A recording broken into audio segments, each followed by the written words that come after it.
അപ്പൊ നമ്മൾ ഇന്ന് വേറൊരു വീഡിയോ ആയിട്ടാണ് വന്നേക്കുന്നത്. ഒരു ഗെയിം തന്നെയാണ് ഗായ്സ്. അപ്പൊ നമ്മളെ ഗെയിം എന്താന്ന് വെച്ചാല് നമ്മൾ 8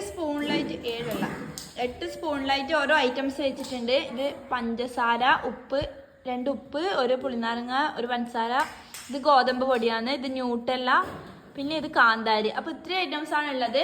അപ്പോൾ നമ്മൾ ഓരോരാളെയായിട്ട് കണ്ണ് കെട്ടിയിട്ട് ഇങ്ങോട്ടേക്ക് കൊണ്ടുവരും. അപ്പോൾ അവർ ഒരു സ്പൂൺ എടുത്തു കഴിഞ്ഞാൽ അതിൽ എന്ത് ഐറ്റാണോ കിട്ടുന്നത് അത് ടേസ്റ്റ് ചെയ്യണം. അതാണ് ഇന്നത്തെ ഗെയിം ഗൈസ്. അപ്പൊ ആദ്യമായിട്ട് വരുന്നത് അച്ഛനാണ്. അപ്പൊ അച്ഛനെ നമ്മൾ കണ്ണ് കെട്ടിയിട്ടുണ്ട്. ഇനി നമ്മൾ ഈ സംഭവം ഷഫിൾ ചെയ്യാൻ പോകുന്ന ആരുമാണ് ഷഫിൾ ചെയ്യുന്നത്. ആദ്യം ഒന്നും എടുക്കല്ലേ, ഇത് വേറിയാ. ആജ്ഞ